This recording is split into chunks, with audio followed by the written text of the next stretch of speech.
trốn tôi là đặc ăn tôi đã đê đấy, đã đê đó sẽ giờ nó đê tôi chỉ tôi đê để nó hay sau phần đá hay chỉ để bù bó để nó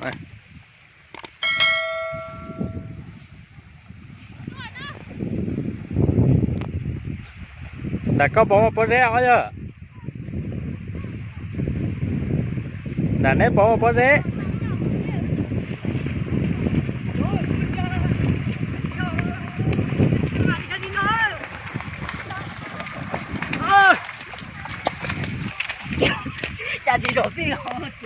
đã nếp bó rễ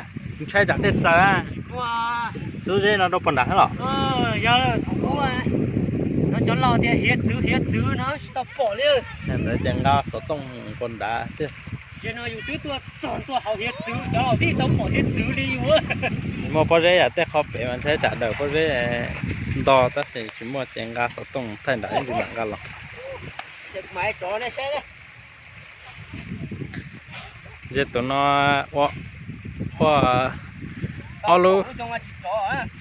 tụi nó alo tệ tơ nó này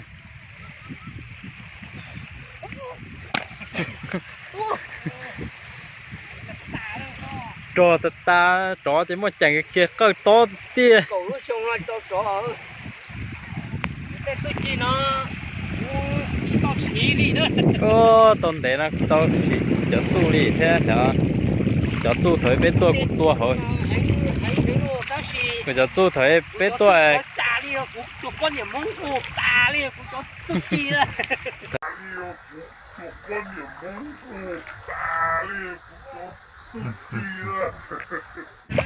thấy bé tua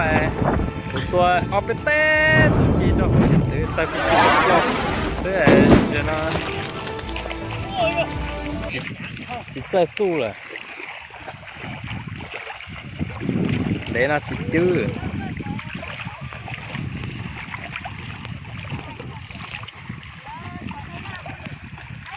ơi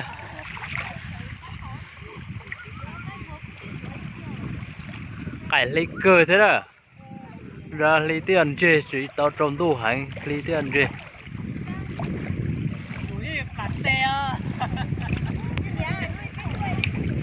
tôi có khó hết mà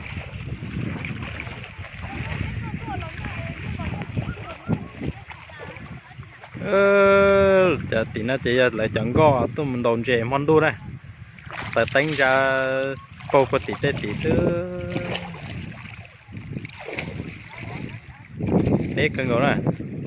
ta khả năng mà thế của chú là rẻ này ta cho trồng tu chú là rẻ bỏ chỉ cho cả hai người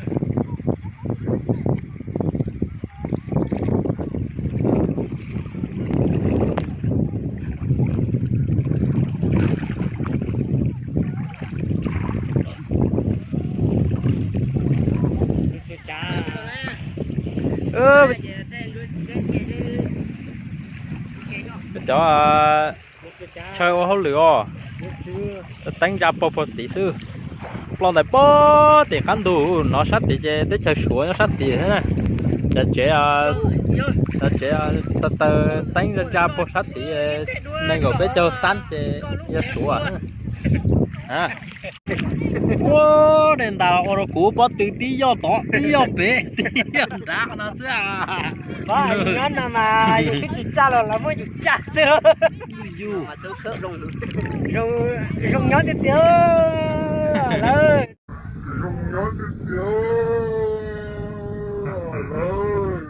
tôi nhớ tôi thấy thế là dùng cái gì cha là mới dùng cha nữa.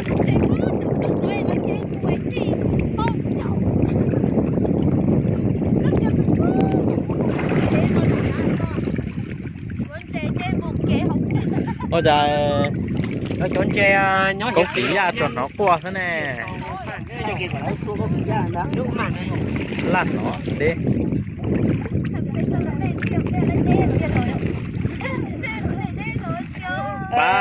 ba lần câu nó ba lần câu nó ô lột đẻ cá rồi nó bỏ kiểu nó cho chè bay ta bờ bể và đây bờ bể chứ bờ bể thế không chia rồi thế cũng chia rồi bờ bể tất cả bể còn sân này